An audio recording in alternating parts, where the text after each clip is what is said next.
Bukan di sini. Halo, adik-adikku yang terkasih. Selamat berjumpa kembali. Semoga semuanya dalam keadaan sehat. Kali ini Ibu membagikan materi yang berjudul Ajaran Sosial Gereja dalam video pembelajaran pendidikan agama Katolik dan budi pekerti kelas 11. Dan untuk mendalami tema ini, pertama-tama kita harus mengetahui tujuan pembelajarannya. Tujuan pembelajaran, peserta didik mampu memahami ajaran sosial gereja yang dapat mewujudkannya dalam hidup sehari-hari. Lalu kita melewati dengan beberapa pertanyaan. Yang pertama, apa makna ajaran sosial gereja? Yang kedua, siapa yang mengeluarkan ajaran sosial gereja? Yang ketiga, bagaimana pelaksanaan ajaran sosial gereja itu? Sebelum mengawali semuanya ini, kita buka dengan doa. Dalam nama Bapa dan Putra dan Roh Kudus. Amin. Allah Bapa yang penuh kasih, Yesus Kristus telah mengutus kami untuk menjadi gereja yang hidup di tengah-tengah dunia ini. Bersamamu, jadikanlah kami insan yang mampu terbuka dan mengulurkan tangan untuk membangun dunia yang ada di sekitar kami. Melalui pembelajaran ini, mampukanlah kami untuk semakin memahami permasalahan yang sedang dihadapi dunia pada saat ini. Sehingga sebagai anggota gereja, kami pun dapat ikut menjaga ketenteraman sesuai kehendak-Mu. Demi Yesus Kristus, Tuhan dan Juru Selamat kami. Amin. Dalam nama Bapa, Putra, dan Roh Kudus. Amin. Kita lanjutkan dengan langkah pertama, menggali pengalaman hidup. Adik-adik, kita mengamati peristiwa kehidupan kita dengan membaca dan menyimak artikel berikut yang berjudul Kecaman Paus Fransiskus atas perbudakan di Bangladesh. Adik-adikku bisa mencarinya di internet atau membacanya di buku pelajaran pendidikan agama Katolik dan budi pekerti, buku siswa kelas 11. Untuk pendalamannya, kita menyelesaikan beberapa pertanyaan berikut ini. Peristiwa apa yang diberitakan dalam artikel berita ini? Apa yang menjadi keprihatinan sosial dalam berita ini? Apa yang dikritik Paus Fransiskus? Apa itu ajaran sosial gereja?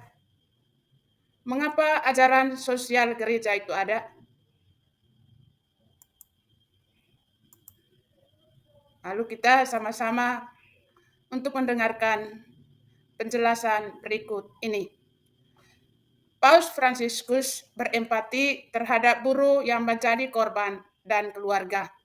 Secara tegas, juga Paus mengecam buruknya kondisi kerja buruh yang terjebak dalam reruntuhan tersebut yang disebutnya sebagai bentuk perbudakan, jenis baru di zaman modern karena omset perusahaan tekstil yang produknya dipasarkan ke Eropa tersebut tidak sebanding dengan gaji para buruh.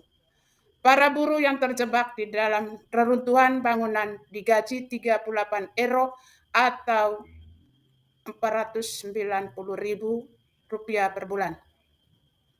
Kecaman Paus, hari ini di dunia praktik perbudakan sedang dilakukan menentang sesuatu yang indah yang telah diberikan Tuhan pada kita, yaitu kemampuan untuk mencipta, bekerja, dan memiliki martabat. Tidak membayar upah yang adil, tidak memberikan pekerjaan karena Anda hanya melihat neraca keuangan.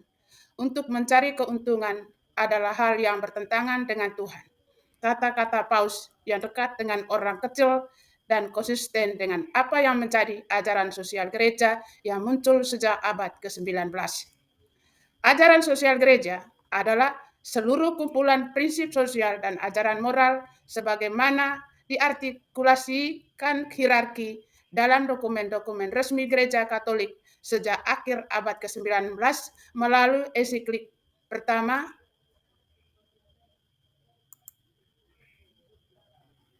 yaitu Rerum Novarum, yang artinya hal-hal baru. Rerum Novarum merupakan ensiklik pertama yang disampaikan oleh Paus Leo ke-13. Ini gambarnya.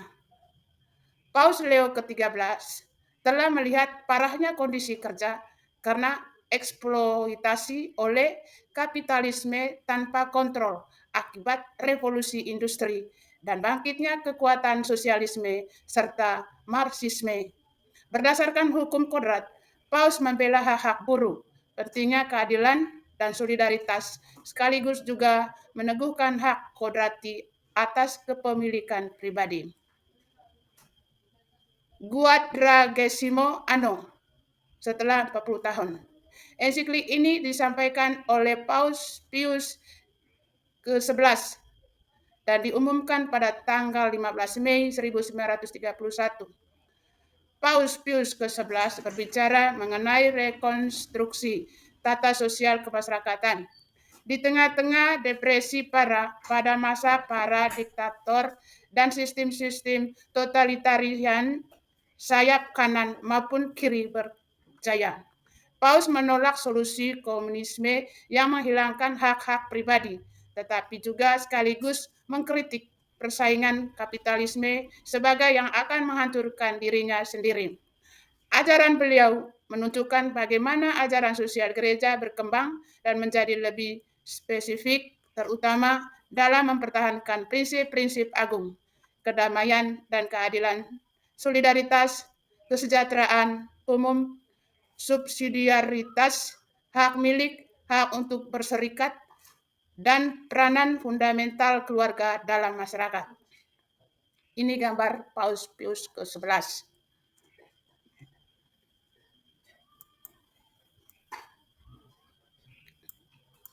Yang berikut, Mater et Magistra, Ibu dan Guru. Ensiklik ini disampaikan oleh Paus Yohanes 23 pada tanggal 15 Mei 1961. Paus menyoroti soal kemajuan sosial dalam terang ajaran Kristiani. Sri Paus mengungkapkan keprihatinan mendalam soal masalah keadilan. Nampaknya ada jurang antara negara kaya dan miskin sebagai produk dari sistem tata dunia yang tidak adil dan akibat dari penekanan yang terlalu kuat pada kemajuan industri, perdagangan, dan teknologi masa itu. Dalam ensiklik ini diajukan pula jalan pikiran ajaran sosial gereja C. Judge and Act. Gereja Katolik didesak untuk berpartisipasi secara aktif dalam memajukan tata dunia yang adil.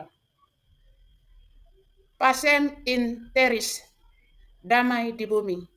Ensiklik ini disampaikan oleh Paus Yohanes 23 pada tanggal 11 April 1963. Ini gambar Paus. Ajaran tentang perdamaian dan perang adalah tema penting dalam ajaran sosial dari seluruh paus modern. Paus menyerukan perdamaian kepada dunia. Pada saat itu baru terjadi krisis Kuba, salah satu masa paling menenangkan dalam perang dingin dengan ancaman nuklirnya. Untuk memajukan tatanan sosial yang penuh damai, Paus mendukung partisipasi rakyat dalam proses pengambilan keputusan berkaitan dengan kesejahteraan umum, terutama melalui proses-proses demokratis. Popularum Progressio, kemajuan bangsa-bangsa. Ensiklik ini disampaikan oleh Paus Paulus ke-6 pada tanggal 26 Maret 1967. Paus menegaskan bahwa keadilan tidak bisa dipisahkan dari pembangunan dan kemajuan. Pembangunan dan kemajuan harus ditujukan bagi perkembangan manusia yang integral. Isu tentang marginalisasi kaum miskin akibat pembangunan banyak dibahas. Ensiklik ini mendorong banyak umat Katolik untuk menjalankan option for the poor dan menghadapi sebab-sebab penindasan. Yang berikut, Autogesima Advenies, penantian tahun ke-80. Ensiklik ini disampaikan oleh Paus Paulus ke-6 dan diterbitkan pada tanggal 15 Mei 1971. dengan tema tentang panggilan untuk bertindak.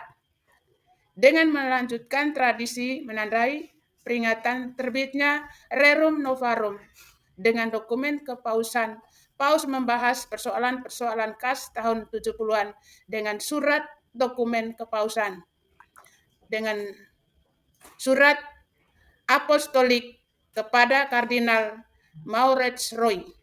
Surat tersebut memuji seruan kuat keadilan sosial dalam Popularum Progressio dengan memperhitungkan ancaman komunisme dan masalah-masalah serius lain, seperti urbanisasi, diskriminasi rasial, teknologi baru, dan peran umat Katolik dalam politik. Soal-soal yang berkaitan dengan urbanisasi dipandang menjadi salah satu sebab lahirnya kemiskinan baru. Paus mendorong umat Katolik untuk bertindak ambil bagian secara aktif dalam masalah-masalah politik dan mendesak untuk memperjuangkan nilai-nilai Injili guna membangun keadilan sosial.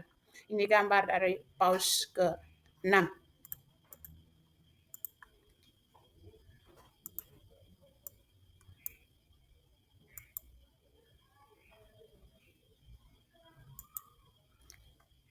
Yang berikut, Justitia in Mundo, keadilan di dunia atau Justice in the World.